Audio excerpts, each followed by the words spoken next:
Bonjour à toutes et à tous, je suis Christophe Courtois de NXO et bienvenue dans ce nouveau podcast de NXOTech. Aujourd'hui, nous poursuivons notre série de podcasts sur l'industrie 4.0 avec un épisode qui aborde l'urbanisation des réseaux IT et OT. Nous retrouvons Claire, stagiaire, et son tuteur Franck qui partagent avec nous leur expérience sur le terrain. Bonjour à tous, je suis Claire Ferral, étudiante en quatrième année à l'INSA de Lyon, dans la filière télécommunications, et actuellement stagiaire au sein des équipes NXO Grand Est. Quant à moi, je suis Franck Bonnard, consultant NXO spécialisé dans la convergence IT-OT. Dans l'épisode 2, Estelle, stagiaire lors de la saison précédente, nous a brillamment expliqué le principe de séparation physique des réseaux IT-OT selon le fameux schéma de Purdue. Mais Claire, concrètement, sur le terrain et à travers nos échanges avec les clients industriels, quelle réalité as-tu observée dans l'application de ce principe censé assurer à la fois fluidité des données et cybersécurité indispensable aujourd'hui? Alors, une question ne fait plus débat. La donnée est devenue le nouveau fluide de l'usine, et son interconnexion est indispensable pour exploiter sa richesse. Ainsi, la nécessité d'interconnecter les réseaux IT, donc liés à l'informatique de gestion, et OT, liés à l'informatique de production, est largement partagée. Bien sûr, certains réseaux critiques resteront isolés, mais globalement, tout le monde s'accorde sur ce fait. Aujourd'hui, près de 80% des usines sont en réflexion sur la convergence IT-OT, mais elles ne sont pas toutes au même stade d'avancement. Et nous avons en effet rencontré 3 situations significatives. Situation 1, la guerre des mondes.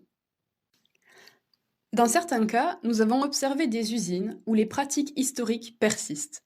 Séparation totale entre les équipes OT et IT, et apparemment donc entre les réseaux IT et OT. Le principal obstacle réside dans le manque de communication et de culture commune en fait entre ces deux équipes, qui ne collaborent pas vraiment. Dans l'épisode 2, nous évoquions d'ailleurs les différences d'enjeux, de pratiques, de contraintes qui expliquent l'approche encore bien souvent en silo de ces équipes. Et tu as d'ailleurs raison, Claire, de parler de séparation apparente des réseaux IT-OT.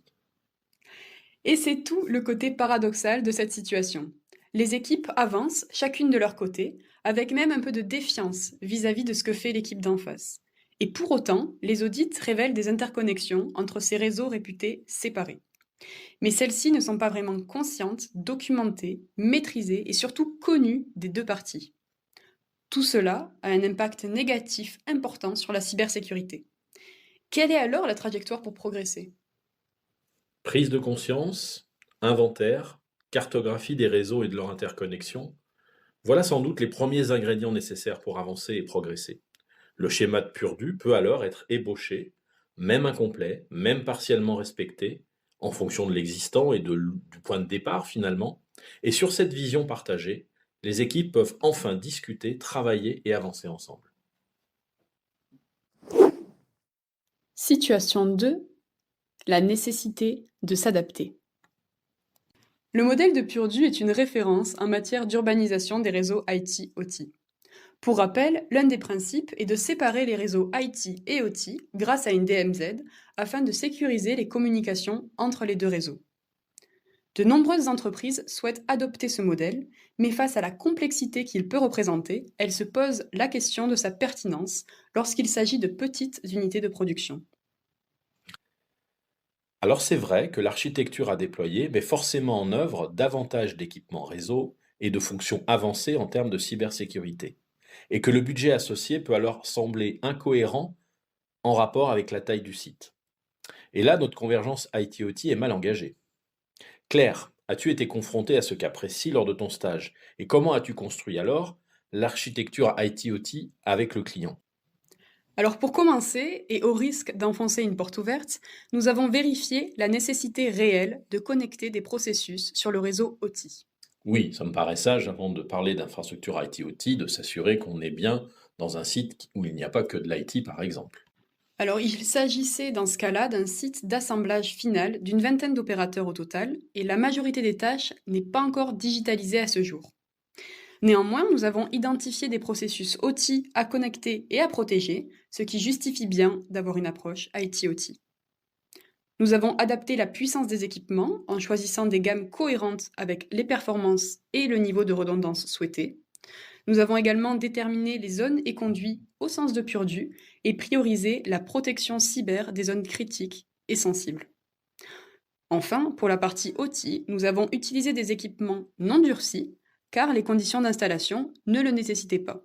Les switches OT seront hébergés dans les mêmes locaux techniques et B que des switches IT. Bref, tu as réussi avec ton client à tenir compte de la taille du site, de sa criticité, des performances nécessaires sans renoncer à l'urbanisation IT-OT. Tout à fait. Autrement dit, le schéma de Purdue est pertinent, il suffit de l'appliquer avec pragmatisme. Situation 3. Et si on mélangeait tout? Malgré cela, Claire, un des moyens quelquefois rencontrés pour les petits sites consiste à mélanger tout cela, c'est-à-dire IT-OT, sur un seul et même réseau physique. Effectivement, nous avons également rencontré cette situation où les équipes ne comprennent pas la nécessité d'avoir deux réseaux distincts pour l'IT et pour l'OT. Pour elles, la différence entre IT et OT ne justifie pas de déployer des réseaux physiquement distincts et interconnectés. Elles ont choisi de mutualiser les équipements et semblent faire confiance aux mécanismes de cloisonnement logique pour gérer les flux. Mais du coup, Franck, je me pose la question, ces équipes sont-elles visionnaires et en avance? Le schéma de Purdue est-il dépassé? C'est vrai que sur le papier, nous disposons de la technologie pour séparer logiquement les flux IT-OT sur un réseau physique mutualisé.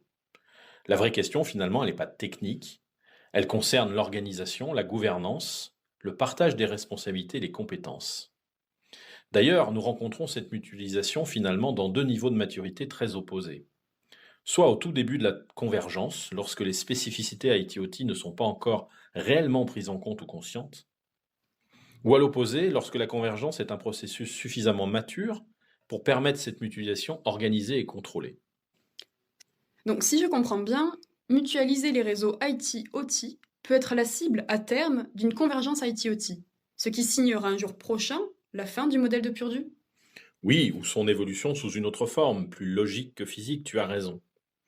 La mutualisation des réseaux est possible, mais exige sans doute un niveau élevé de maturité en termes de sécurité et d'organisation. D'ailleurs, la manière d'organiser les réseaux IT et OT reflète bien souvent l'organisation des équipes et leur état d'avancement réel dans cette convergence.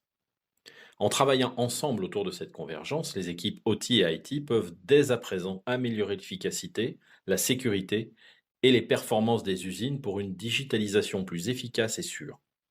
Tout cela prouve finalement que le but de la convergence IT-OT n'est pas de mutualiser le plus vite possible les réseaux et les équipements. L'objectif est davantage de faire converger les équipes et leurs compétences et de progresser ensemble. Comme le dirait l'écrivain et voyageur Robert Louis Stevenson, l'important ce n'est pas la destination, mais le voyage en lui-même. Eh bien, voilà qui conclut ce troisième épisode d'une série de 3 sur le thème IT et OT. Merci à Claire et à Franck pour leur contribution. Si vous êtes DSI, RSI ou responsable de la production et que vous souhaitez aller plus loin sur ce thème, nous vous invitons à participer à notre Observatoire national de l'IT-OT, dont l'URL se trouve en description de cet épisode. Répondez à l'enquête et en retour, vous recevrez en priorité le rapport consolidé de l'étude. Vous pouvez aussi nous contacter via notre formulaire de contact. Si vous souhaitez être prévenu de la sortie de nos nouveaux épisodes de podcast, nous vous invitons à vous abonner à notre newsletter. Enfin, si cet épisode vous a plu, n'hésitez pas à le diffuser autour de vous afin de nous encourager à produire pour vous toujours plus de contenu pertinent et utile. Je vous souhaite une bonne journée et je vous dis à bientôt pour un nouvel épisode de NXOTech.